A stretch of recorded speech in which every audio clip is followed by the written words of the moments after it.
unsurprisingly, once again, we have a room which is packed. Can you hear me at the back? Yeah. Good. Thank you. Normally people pay extra not to have to hear me. But they've got a fantastic sound system, so unfortunately you are all going to have to listen to me. Now, I promised I will keep this punchy. I promised I will keep this short. I had a word with Stephen beforehand. I said, how long do you want me to speak for? And initially I thought he said 45 minutes. It turned out he said 4 to 5 minutes.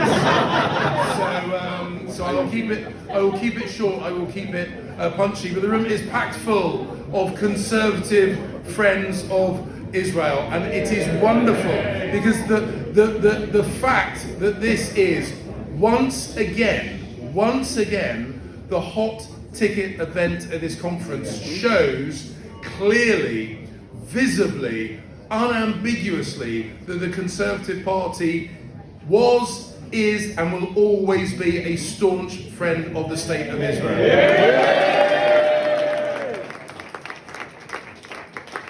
And as you've just heard, I have recently visited once again Israel, and I have to make a confession. Or it knows what's going. I have to make a confession. One of my first trips when I was elected as a member of Parliament. One of the first trips was organised by CFI to take me and a number of backbenchers at the time, including our wonderful, fantastic Home Secretary, who I think you've just heard from, to Israel to find out firsthand what it is that we were talking about. And I've been a long-standing admirer of and friend of Israel, but it was my first visit to Israel. And now I think, if I remember right, it was in the autumn of 2015, my very first trip to Israel. And I'm guessing many of you in the room, have some of you been to Israel? Many of you been to Israel? Hands up if you've been to Israel. Oh, fantastic. There are plenty of people here who have yet to have that wonderful, wonderful experience. But the reason why a trip to Israel is so very important. Oh, hello.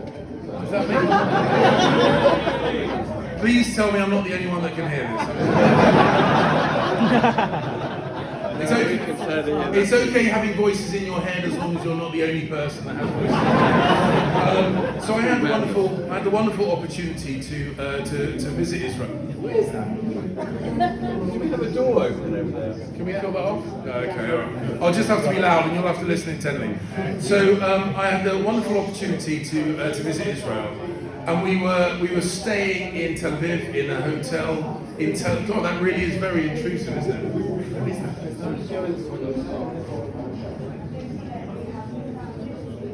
Okay, I'm going to have to fight for it. So we're staying in Tel Aviv. And Stuart Pollock, fantastic, hard-working Stuart Pollock, the most connected man that I've ever met. You know him.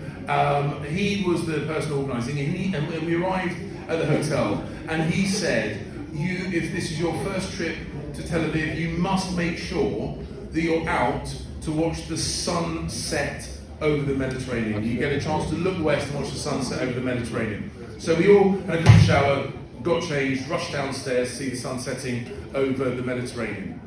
And guess what? One of the first experiences that I had in the apartheid state of Israel.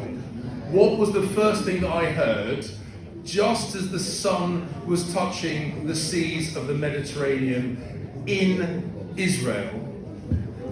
Was the Islamic call to prayer from the mosque next to the hotel in which we stayed. So I'm standing in Israel. I'm looking at Arab Israelis having picnics on blankets by the sea, and just next to them in beach bars were bikini-clad Israelis. Some of them were women as well. And look, I joke. But if you want to go to a gay pride march in the Middle East, you know pretty much the only place to go. So I was there whilst Arab Israelis eating hummus, and just next to them as I say, swimwear wearing Israelis drinking beer as the sun was setting in perfect peace and harmony. We walked along the seafront to Jaffa.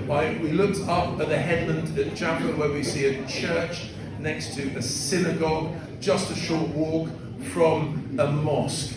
And ladies and gentlemen, that was a really, really impressive moment for me. It encapsulates why it is so important that we remain staunch defenders of Israel, because it is, of course it is a Jewish state, but it's a Jewish state where there are Christians, there are a Jewish state where there are Muslims, there are a Jewish state where there are secular people of no faith, all living together. It is a font of technological innovation, medical innovation, which has helped save lives in the UK.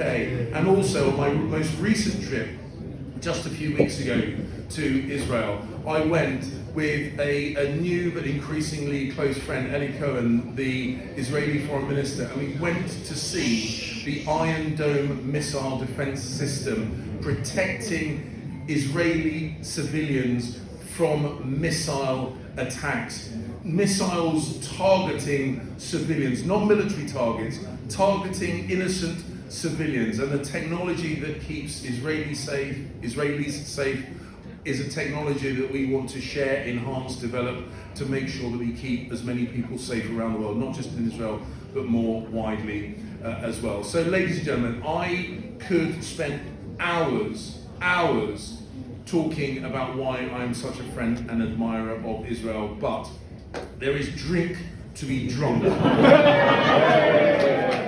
I am conscious, I am well aware that standing between people and free booze is a bad idea. So I'm going to draw my words to a conclusion. I'm incredibly grateful that when I go to Israel or when I go to multilateral events, I have the privilege of having an opportunity to meet with President Herzog. I've had the opportunity to meet with Prime Minister Netanyahu, and of course you will know, and she is the hardest working woman in show business, Tibi Ottaveli, who is not here at the moment because she is working back in Israel. I had the wonderful privilege. I heard Suella talking about how addicted we all are, I don't know about you, but I certainly am, to watching episodes of Friday Night Dinner. Yes! Oh, I see members of the cast in the audience, great.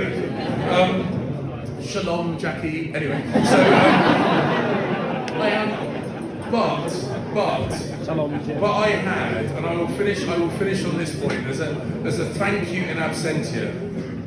Tippy is not here. Oh, what is it with the noises? So Tippy is not here because she's working incredibly hard. I had the privilege of joining her and her family at dinner on a Friday night, and it was genuinely one of the most moving experiences that I can remember. And it was a huge privilege to be welcomed into the home of an incredibly professional woman, but in a personal capacity, to share that family moment with her and Oren and his family. And it was a wonderful experience. And so I want to say to her, through you, Oren, if I could, a huge thank you. Thank you for working so hard, both of you in fact, working so hard alongside, and I should never do this because you never get everyone on the list, Lord Pickles, Stephen Crabb, and everybody else that's involved in CFI, to make sure that this is one of the stand-out bilateral global relationships. Because, and I'll finish on the words that I said at a security conference in Tel Aviv, and I say them passionately because I know them to be true. And we should repeat this over and over again. Israel's security is our security.